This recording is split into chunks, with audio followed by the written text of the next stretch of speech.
Welcome to the Cables to Clouds podcast, your one-stop shop for all things hybrid and multi-cloud networking. Now, here are your hosts, Tim, Chris, and Alex.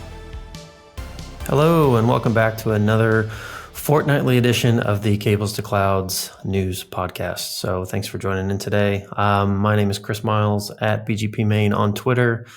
As always, with me, my beautiful co-host, Tim McConaughey at WanGoldBez on Twitter. And we are here to bring you some of the news that's dropped over the last few weeks in cloud and in cloud networking and things like that. I will say it is earnings week here on the news show today. So we're going to be talking about some earnings and then a couple other announcements that we found to be interesting. So first up, we have kind of a couple articles that have covered all the earnings from the big three, right? So we have Amazon, Microsoft, and Google in play here. So we have articles in the show notes from The Guardian, Reuters, and CNBC covering all this, but we'll kind of get into what that looks like overall. So Amazon seems like they did probably the best, I would think. In terms of overall growth or earnings, they came out about, I think it was like 1.7 billion above the expected earnings, according to Bloomberg. And specifically within Amazon Web Services, they pulled in about 26 billion in revenue compared to 22 billion for the same period last year, which is obviously good. Microsoft, oddly enough, also came in better than expected, at least within the cloud computing division, but still suffered in other areas, causing their stock price to drop a little bit.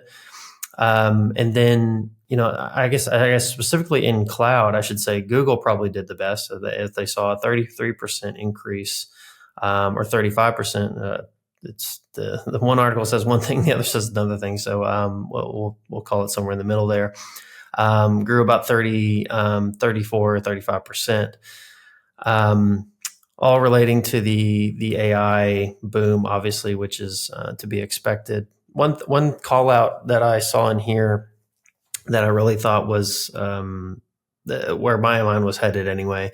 A comment from Dan Ives who's a Wedbush analyst saying that investors need to see the monetization of AI spreading to the rest of the tech landscape. And the next few weeks will be the linchpin to confirmation that the AI use case phase have now begun within the enterprise world. And I think that's, like I said, we're coming up on conference season as well.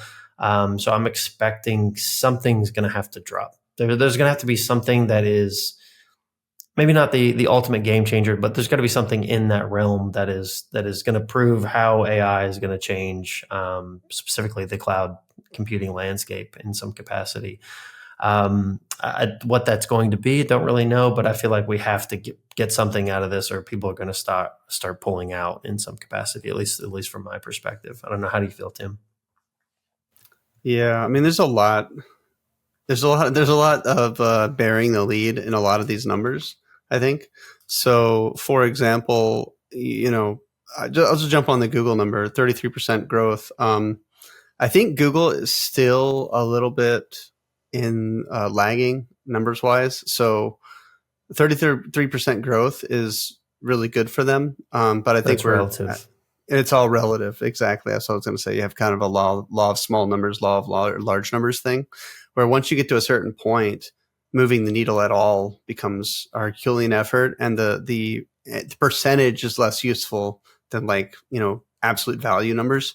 But right. That is good for them. And I'm glad to see that GCP or Google Cloud, is seeing that uptick in growth as well.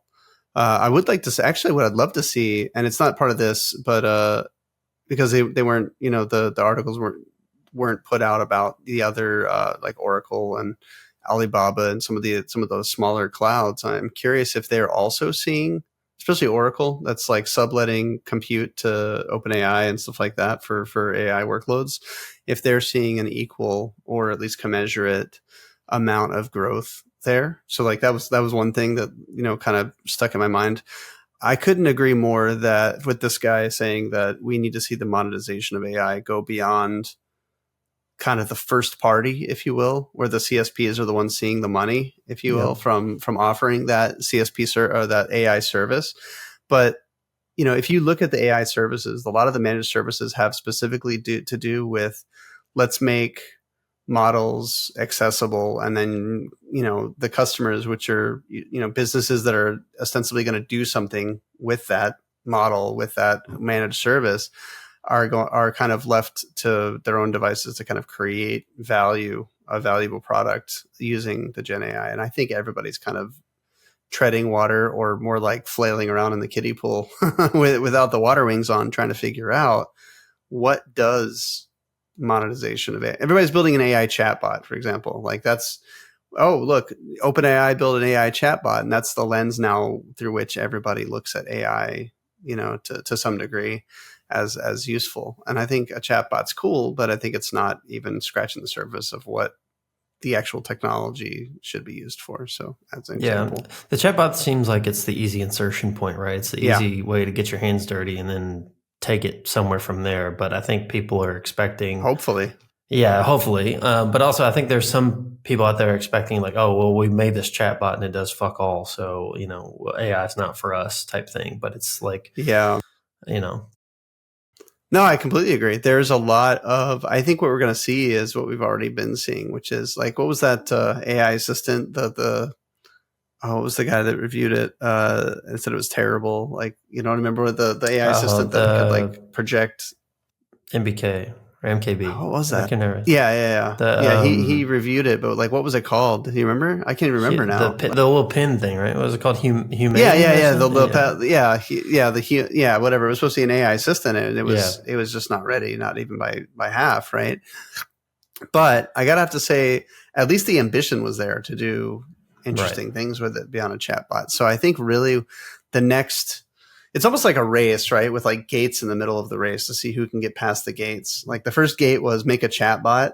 And now I think we're getting to the point where like, all right, well, the chatbot's cool and all, but let's see actual value pulled out of what we can actually do here. And I think we're going to find a lot of businesses get stuck on that first rung of the ladder and don't see value. So anyway, not to ramble too much about it, but that was the Microsoft thing was surprising.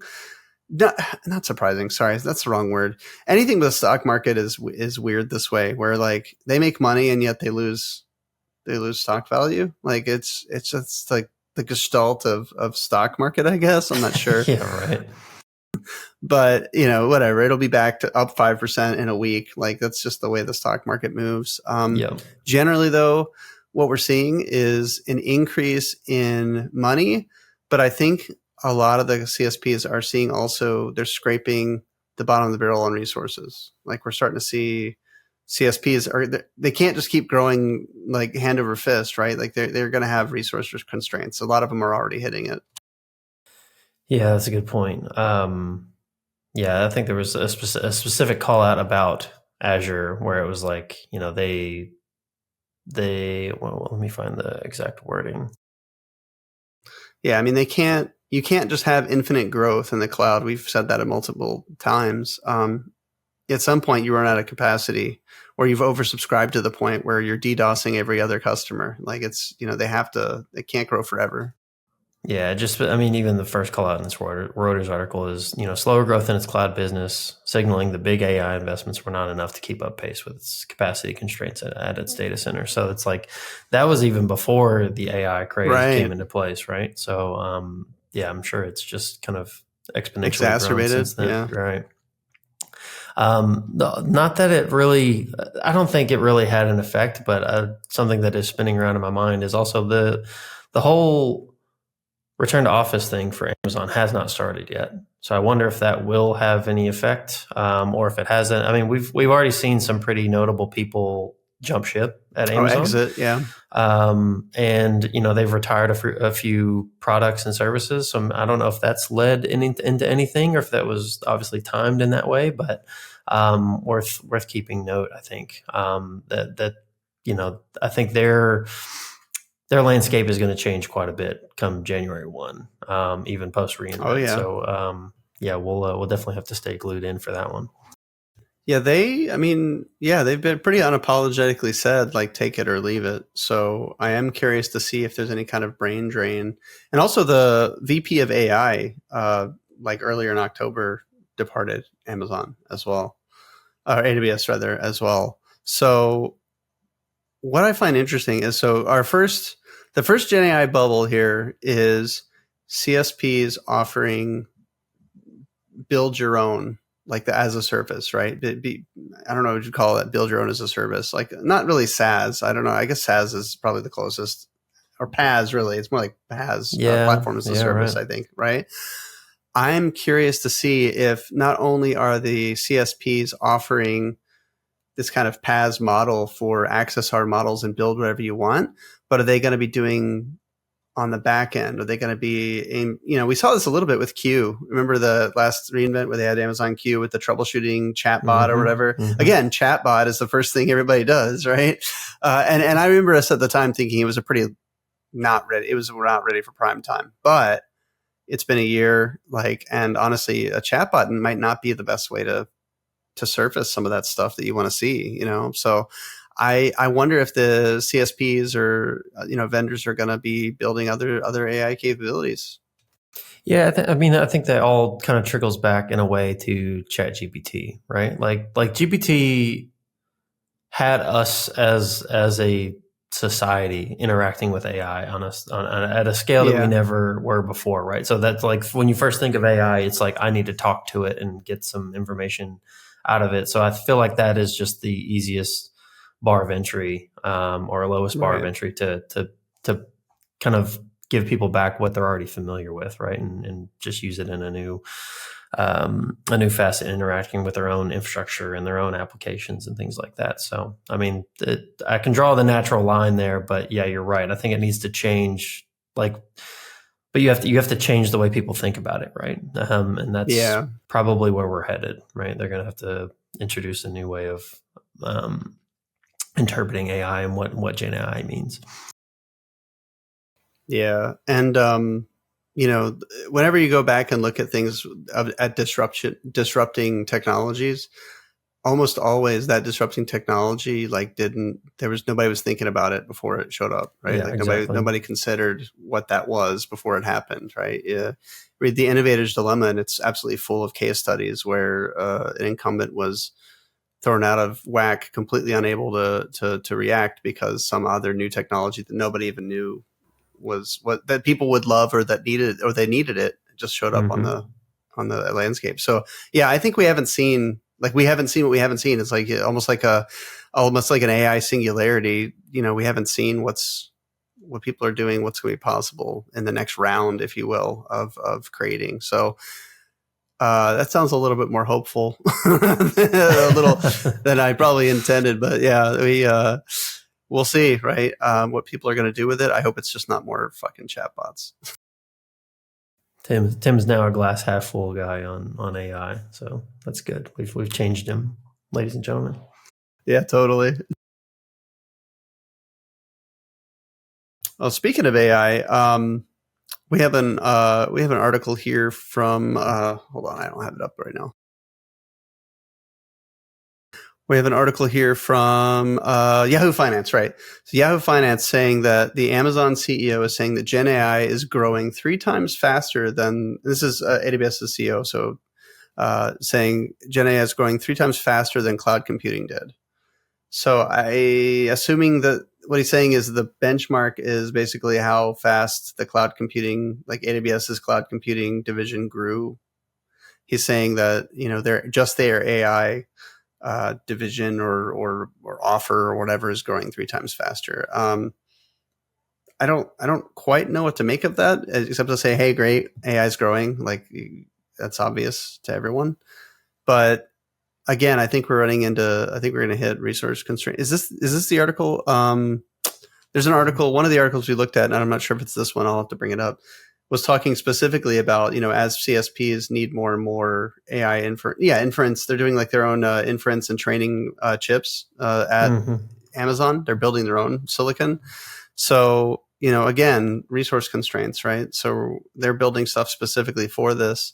but you're going to run into resource constraints. There's only so many data center rack space. There's only so much silicon out there.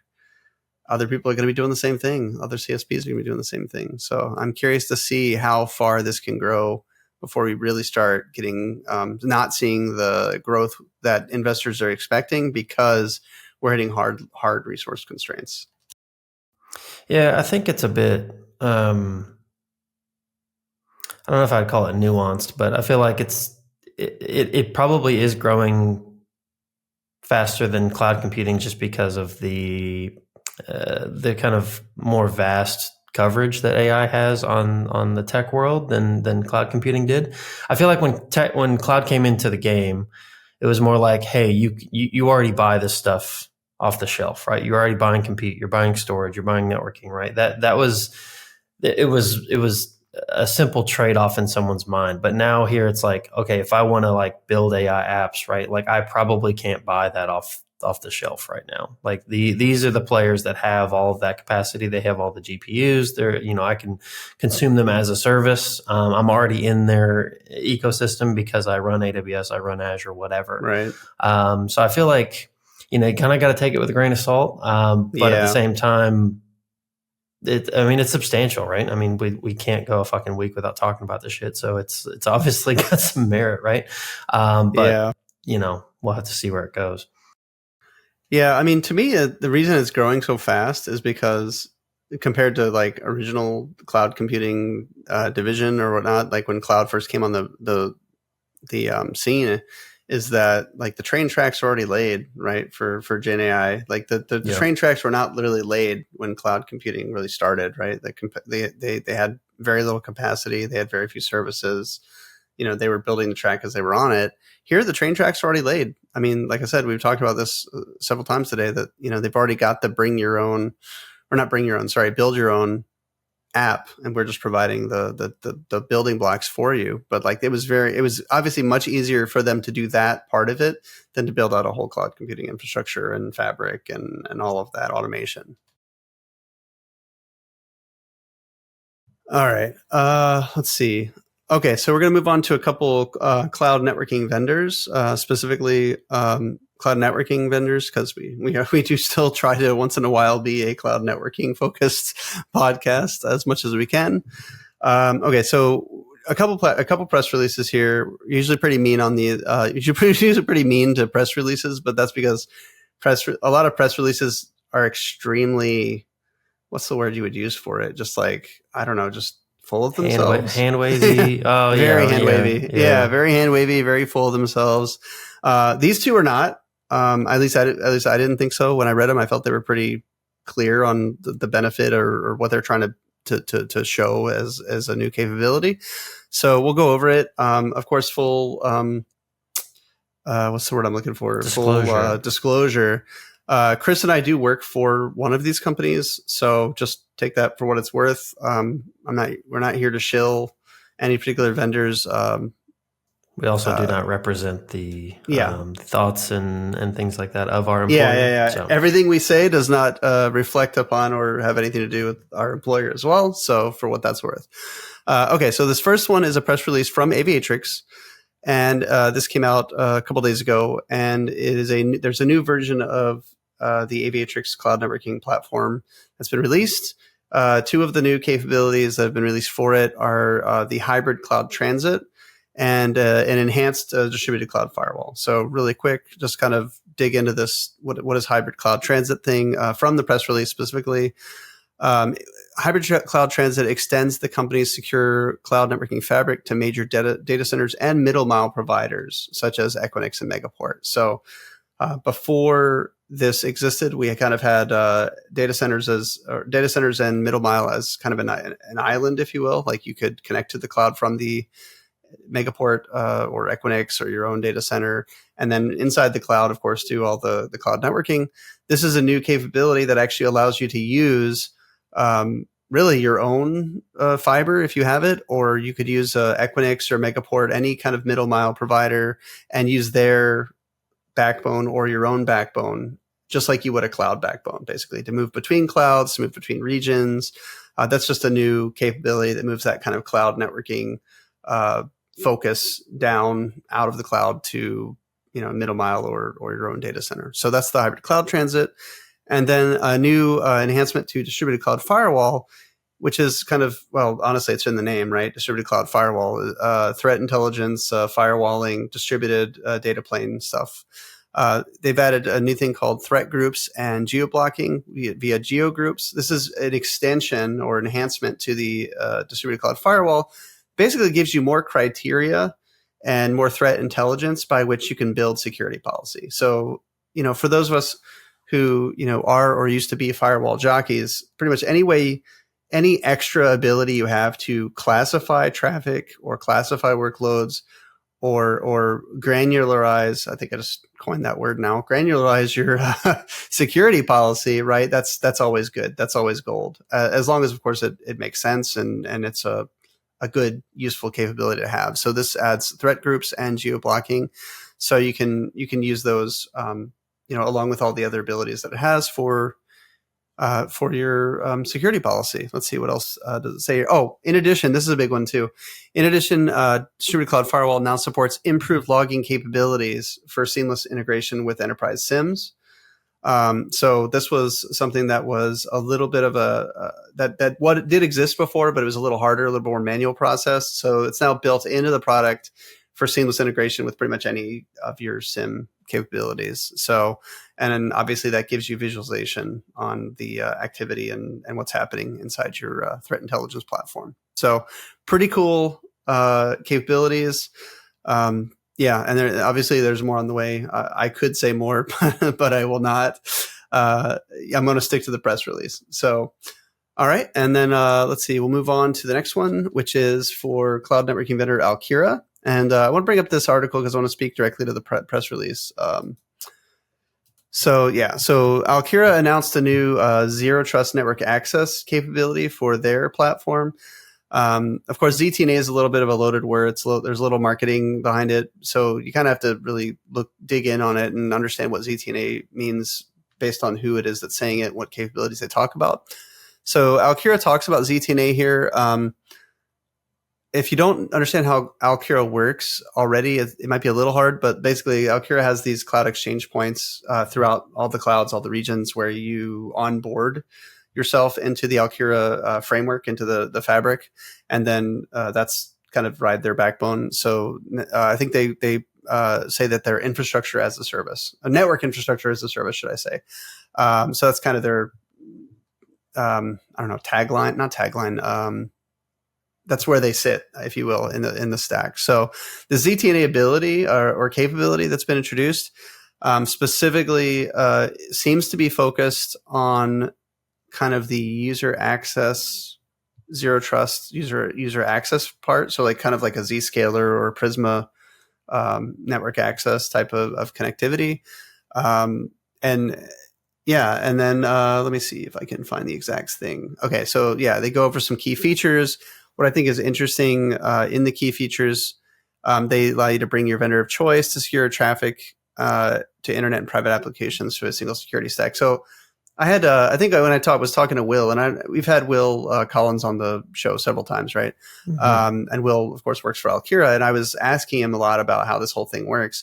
So Alkira has kind of a marketplace model, a little bit like the AWS marketplace or the CSP marketplaces in general, where you can kind of subscribe to different vendors. So my understanding is that that's what they're talking about here. So kind of bring your ZTNA and use kind of your vendor of choice. But this new capability is built into Alkira. So any thoughts on either of those?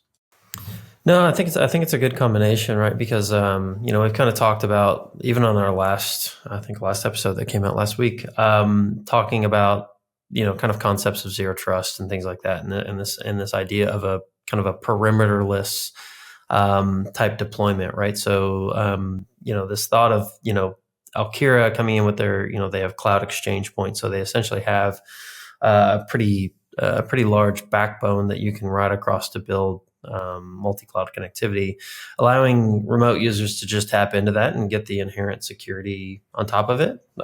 Seems like a good play, right? It's obviously there's value in that. We talk to customers that struggle with that exact thing as well. So yeah, totally makes sense. I think this is a good move. Yeah, definitely. And I forgot to ask after the last one about the Aviatrix one. Do you have any opinion on that or anything to add to that one as well? Yeah, I think that one. I got to be careful, right? Because I work in sales, so I feel like I don't want to talk and sound too much like a sales guy. But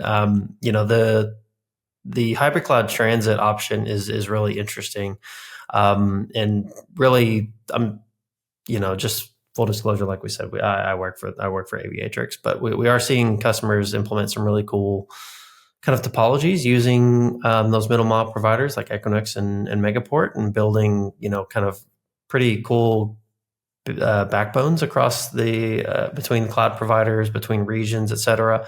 And they're able to get really fine-tuned traffic engineering where they were not able to before, and it was all kind of do it yourself. And so it's cool to see the options built into that with the added visibility and encryption and things like that. So I'm just saying I'm seeing some people do some really cool stuff. So I'm really excited about that one, but that's where I'll leave it. Yeah, it's fair enough.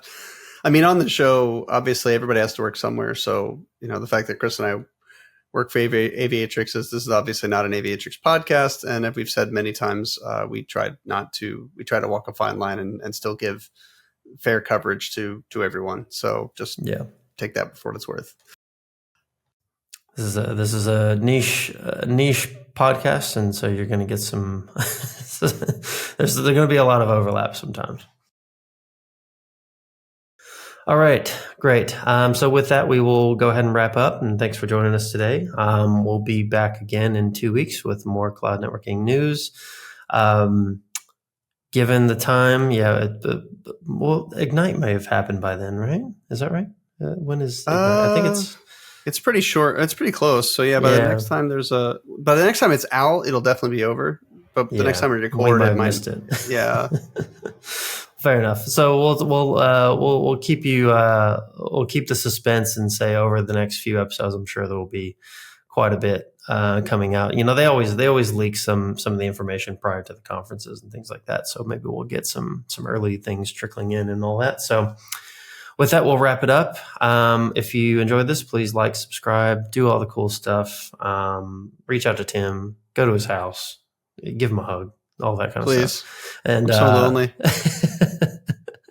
And with that, we'll take it away, and we'll see you next week. Bye-bye. Take care. See ya. Hi, everyone. It's Tim, and this has been the Cables to Clouds podcast. Thanks for tuning in today. If you enjoyed our show, please subscribe to us in your favorite podcast catcher, as well as subscribe and turn on notifications for our YouTube channel to be notified of all our new episodes. Follow us on socials at Cables2Clouds. You can also visit our website for all the show notes at cables2clouds.com. Thanks again for listening, and see you next time.